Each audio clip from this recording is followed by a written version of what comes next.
What was the last time you were late on a project? Whether you were working on a team or if you're working as a freelancer or maybe just you're doing an everyday task and it takes longer than you expect. Of course, this is something we've talked about many times on the show. The idea that humans are not really good at estimating. We're really quite bad at it, actually, especially in large chunks. So we're going to talk about a slightly different concept that's related to estimation today, and that is the concept of a launch. My name is Jonathan Cottrell. You're listening to Developer Tea. My goal on this show is to help you become a better developer. What does it mean to be a better developer? Well, hopefully the signs of you becoming a better developer is that you are happier in your job. That's kind of the big one, right? You're happier in the work that you are doing because you feel like your talents and your efforts and your time are all matching up to create something with those efforts that is worthwhile, that is meeting a goal that is, you actually feel good about the work that you're doing. You feel like you've accomplished something. That is a big indicator that you're becoming a better developer. Another thing that's an indicator, I'd love for people to send me emails and let me know that they got a new job or perhaps they got a raise in their job. Those are indicators that are showing that, you're becoming a better developer. And luckily, I've had the chance to hear some of those kinds of stories. Now, I'm not going to take credit for the work that all of you are doing, but what I will do is say that engaging in these kinds of conversations, engaging in this kind of thought, picking up this podcast and picking up other podcasts like it that challenge you to become better, not just, sit in the same place that you are and not just in one dimension, but in every aspect that you can imagine becoming better in. Really, that's the goal of this show. So hopefully you feel challenged. Hopefully you feel, empowered by what we have to say on Developer Tea. Again, the reason for these conversations is to help you to think for yourself and to have conversations like this with the people around you, with the teams that you're working with your clients, even with your family. There are many things that we talk about on this show that are applicable not only in your work life, but also in your family life. So we're going to talk about all that kind of stuff as we go forward with this show. Today's episode is specifically talking about setting up this date, this launch that's well into the future, and getting really, energized by the concept of this date that's looming well out into the future. There's some day that is set on a calendar and you're saying, okay, we're going to launch this project on this date. And we've already talked about how this episode is related to estimation, but I want you to take a moment and think back to the times that you had a project that had a definitive launch date. And you can identify, which of those projects that you actually met the launch date and which of them you didn't. My guess is, and I don't have any specific data, I can't poll you through your podcast listening application or anything like that, but my guess is that if I were to ask everyone who's listening to the show how many times they actually got everything done that they planned to get done before that launch date and how happy they were on the launch date, that most people's expectations would not match up with reality, right? Most people's expectations of what was going to happen on launch day, they wouldn't line up with reality. And why is this? Well, there's a couple of reasons. We're going to talk about them today. And really, these are reasons that I believe we should all work to eradicate the idea of a launch date from digital work. I'm going to talk about this right after we talk about today's sponsor, Flywheel. I use Local by Flywheel every day. Local is a completely free local WordPress development application. This thing is built with design in mind from the ground up. It includes a bunch of extra features and a beautiful interface. It improves the workflow of designers and developers, something that most other local development applications don't really provide. On top of that, the Live Links feature allows you to create shareable URLs to show off your local sites to clients. It's built on top of fantastic proven technology, by the way. This isn't bootstrapping on top of your computer. It's not a big bloated application. Instead, it's using things like, for example, Docker under the hood to create truly containerized sites for you to use. And by the way, some of the benefits of doing this containerization is you can set up multiple versions of PHP for all of the different sites that you're actually spinning up locally, and you can do it all through a beautiful interface. It's not like you have to set up some PHP version manager. You just create it in the container that is managed by local. So go and check it out. You can find it at local.getflywheel.com. And by the way, they are working on a pro version. This is a premium version with even more great features. Go and check it out. It is local.getflywheel.com. Thank you again to Flywheel for sponsoring today's episode of Developer Tea.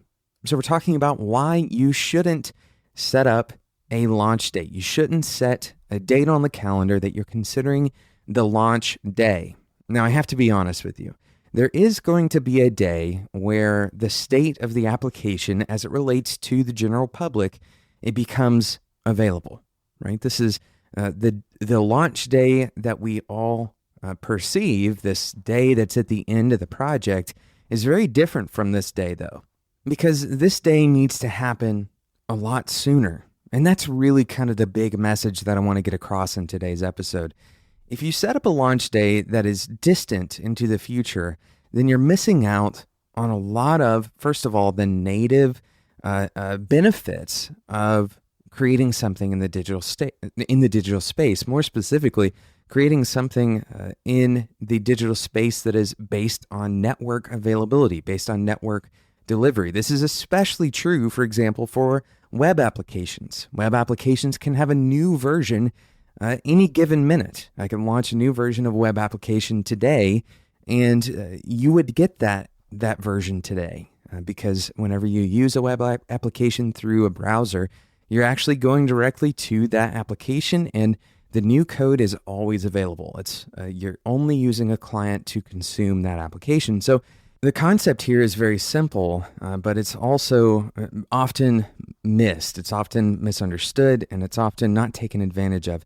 And that is that you can always deploy new changes to your digital product, especially if it is in that networked environment, something on the internet, for example, right? So here's why that's important. Here's why it matters so much. If you create this distant launch day, first of all, you're very likely to fall victim to that overreaching problem, the idea that you're going to be able to adequately set that launch day correctly, right? Secondly, you're going to end up trying to put so many features into this application before that launch day, and a lot of those features either don't really even need to be built, or they aren't nearly as valuable as getting some user information, some user data, some user feedback, right? And so the idea that I want to present to you is, instead of having this launch day that's way off into the future, I want you to find the earliest possible launch day for the least amount of features that make your product viable. This is a concept that we're all probably familiar with by now, the concept of the MVP. But the problem is the value of an MVP is basically totally unrecognized, totally an illusion until that value is delivered to the users. In other words, it doesn't matter whether or not you have an MVP if you don't actually launch the MVP. Because the point of an MVP is to create a version that is minimally viable. That means the market is going to respond to that version, and you can start generating value from that version of whatever it is that you're building. And what this allows you to do is take that feedback from the customers and change the things that you had originally thought you would need. So this launch day that's way out at the end of the calendar, that prevents you from getting that feedback. And what you end up doing is creating an echo chamber. And in this echo chamber, the only thing that you have are the opinions of the people who are building the product, right? This is my opinion as the developer, and my client's opinion, and maybe a stakeholder's opinion. Typically, this is how things go. You may have a designer or whatever team is actually building the product, rather than the opinions of the people that matter the most, which is the users, right? So if you're going to build a product for users, then it makes sense to get that product to the users as soon as possible without undermining the goal of the project altogether, right? And this is where a lot of developers get this wrong. What we try to do is move that launch date so far forward and cut that feature list so small, and this is kind of going in the opposite direction too far, right? We're responding to this idea of the launch date never being a thing. Instead, we go all the way the other direction, and we have a product that really nobody wants to use. And the problem here is we're calling that the MVP. We're calling that the minimum viable product, when in fact it isn't viable at all, right? So we need to spend some very intentional energy trying to understand what that MVP actually is. There are going to be differing opinions on this. For some people, they think that the MVP is that thing that they can launch at the end of the project, that very far away launch date. And for others, like for example, developers like me, we have a tendency to believe that we can launch a single unique feature, and that really is the MVP. Usually both of those are wrong. But the problem is we try to create a justification internally for what an MVP is. So what I propose to solve this problem, right, because it's hard to know what an MVP is without having customers tell you what that MVP is, what I propose to solve this problem is to create some kind of test group, right? Find customers that you want to use whatever the thing is that you're creating and allow them to help you determine what is the MVP. Allow them to help you determine when something is good enough to be used on a regular basis or if it still needs some work to be minimally viable. What you'll often find is that the last third or so of a project really could have been done after the project had been launched. In other words, you could have learned and changed. You could have adapted that project to respond to the changing business environment. So the takeaways that I want you to write down in your notebook or talk about with your friends, talk about with your colleagues, talk about with your clients is this concept, removing the words launch from your vocabulary, because really what that creates is this false sense of celebration, this false sense of pressure, and this false sense of value on that particular day. Instead of using that word launch, let's use a different word. Perhaps deploy will work for your particular situation. Maybe deliver will work, or maybe release will work. But instead of using a language that makes it feel like you're going off into space and you have to prepare a whole lot for that trip, instead make it a language that says, hey, we're updating, we're iterating, we're creating something that can be changed quite easily. So that's takeaway number one. Change your language away from something that makes this impending, big, really important marked off day on the calendar. Change that language, change that mindset. And then the second thing is find a way to create some kind of alpha testing group, right? If you can find customers that are actually invested or interested in a particular product, that's a really good way of creating an alpha group. If you have a product that, for example, is a paid product and it's worth it to the stakeholders to provide a free license to that paid product for this test group, then that may be a good way to attract those individuals. But here's what I don't want you to do, and this is the final point, kind of a pro tip for creating a test group. You cannot wear the hat of a beta tester. You, as the creator of a given product, you cannot wear the hat of the beta tester. Even if the product is for developers, most of the time, you're going to have a different perception simply because of how close to the product you are. What you need to have is someone who represents a significant market segment. They represent a significant presence of the target market.